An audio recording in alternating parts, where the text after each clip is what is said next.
setiap kepercayaan, ada satu sosok yang diyakini sebagai pengakhir kehidupan. Adalah Psychopomp. Istilah ini digunakan secara umum, berasal dari kata Yunani Psychopompos yang berarti panduan jiwa.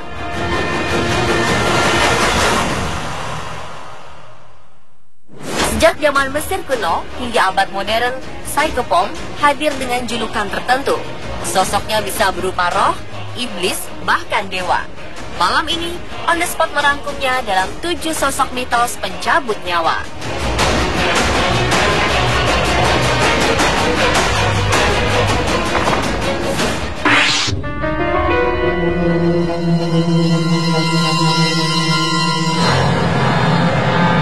Nama ini boleh jadi paling populer sedunia karena dikenal banyak orang.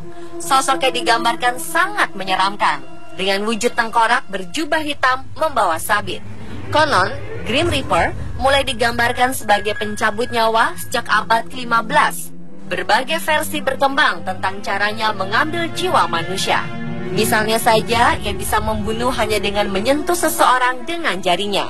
Kadangkala juga digambarkan bahwa kita bisa melakukan proses tawar-menawar nyawa pencabut nyawa di bagian Eropa. Awalnya Grim Reaper hanya bertugas mengabarkan kematian dan hanya bisa dilihat oleh orang yang waktu kematiannya dekat, atau orang yang mempunyai kekuatan gaib sangat besar. Sebenarnya, Grim Reaper hanya ada di mitos-mitos zaman dahulu dan dongeng dari mulut ke mulut. Kejadian yang paling menyeramkan tentang penampakan Grim Reaper adalah cerita dari suatu desa di dataran Inggris Raya pada abad pertengahan, di mana ada seorang pencuri yang dihukum pancung dan jasadnya dibuang begitu saja hingga membusuk, hanya tulang belulang. Lalu seorang penyihir datang. Konon, sang penyihir membangkitkan arwah pencuri ke dalam tubuhnya yang sudah tinggal tulang. Kemudian dalam waktu 40 malam, seluruh penduduk desa mati dengan cara kepala terpenggal, persis seperti yang terjadi kepada si pencuri.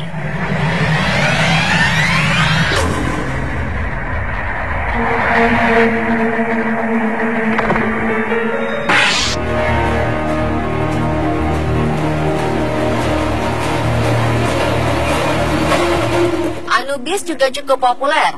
Sosoknya digambarkan sebagai dewa berkepala serigala yang bertugas membimbing jiwa-jiwa yang mati menuju Duat, dunia bawah Mesir, untuk menjalani penghakiman. Dalam kepercayaan Mesir kuno, Anubis akan menguasai proses penentuan ini, yaitu saat hati seseorang ditimbang dengan bulu. Jika ternyata hati seseorang lebih berat dari bulu, maka Anubis akan memberikannya pada Amit, iblis yang akan memakan manusia. Dalam mitologi Mesir, ritual kepada Anubis dipakai untuk mengawasi prosedur mumifikasi. Dia dianggap sebagai dewa paling penting di alam kematian. Beberapa gambaran menunjukkan Anubis sebagai serigala dengan cambuk di tangannya. Ia siap menghukum orang yang berdosa atau melanggar hukum Fir'aun. Sebagian besar mumi yang ditemukan mengenakan topeng serigala adalah sebagai penghormatan terhadap dewa Anubis. Anubis sering digambarkan berkulit hitam untuk menggambarkan tanah hitam yang subur di lembah Nil.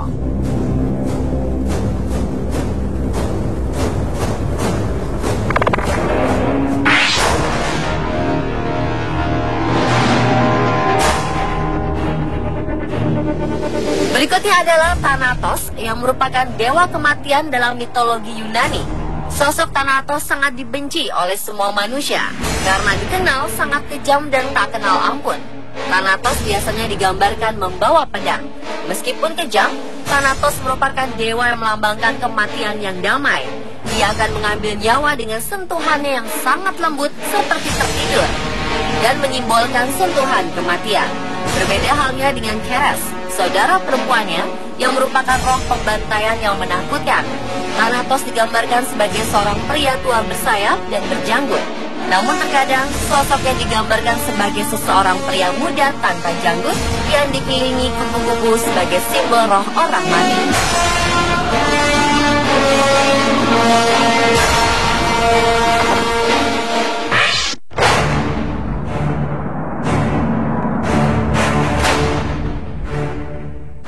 Sosok mitos pencabut nyawa lainnya adalah Charon, yang muncul dalam kepercayaan Yunani. Karen atau Charon adalah tukang perahu yang bertugas untuk membawa roh-roh orang mati menyeberangi sungai Styx sebagai simbol kebencian dan sungai Acheron sebagai simbol kesakitan. Kedua sungai ini adalah sungai membatasi dunia roh orang hidup dan dunia roh orang mati. Namun Charon tidak melakukan ini semua secara gratis, ia membutuhkan bayaran. Dalam kisah mitologi, orang-orang akan meletakkan koin di mulut jenazah sebelum dikubur, agar roh jenazah tersebut dapat diantarkan oleh Charon. Roh yang jenazahnya tidak dikuburkan atau tidak bisa membayar Charon akan mengembara di tepi sungai tersebut selama 100 tahun. Charon sering muncul dalam berbagai media, literatur, dan kisah mitologi seperti di Alpheus dan Hercules.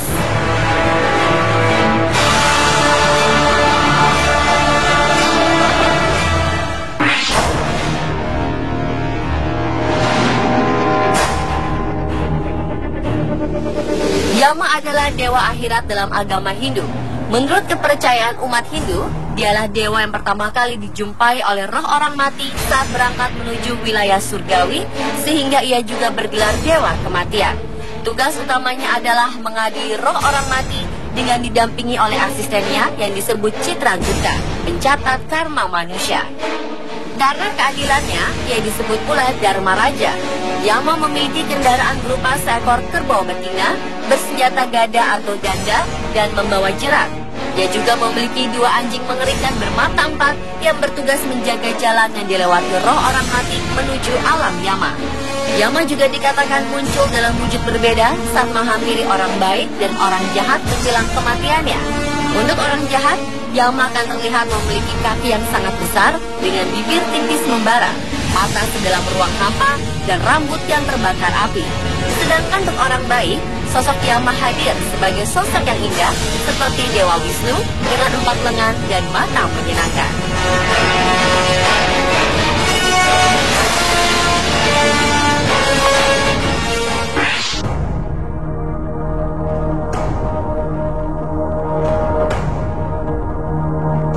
Osiris sering dianggap sebagai dewa Mesir kuno pertama yang secara resmi tercatat dalam berbagai naskah kuno.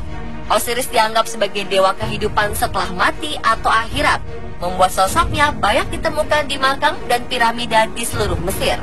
Ukiran tertua mengenai Osiris ditemukan di batu Palermo yang dibuat sekitar tahun 2500 sebelum Masehi. Catatan menunjukkan bahwa Osiris secara luas disembah orang Mesir kuno di berbagai penjuru. Orang-orang Mesir kuno amat percaya akan adanya kehidupan setelah kematian. Oleh karena itu, Osiris merupakan dewa penting dari semua upacara dan ritual kematian seperti mumifikasi dan penguburan. Osiris juga dianggap sebagai dewa kebangkitan dan kehidupan kekal. Sosoknya dipercaya sebagai pelindung orang mati dan menjadi hakim di hari akhir.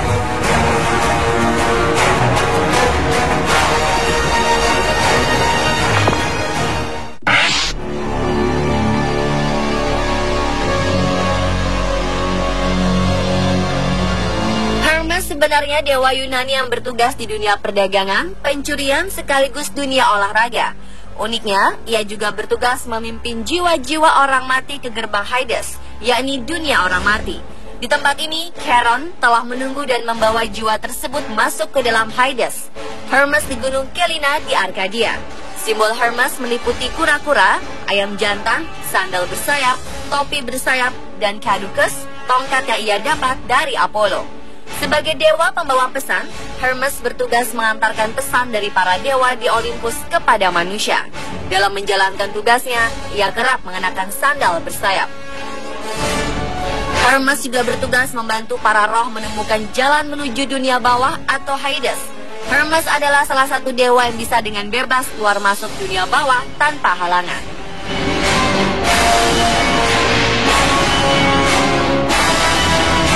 Pemirsa, itulah 7 sosok mitos pencabut nyawa versi on the spot.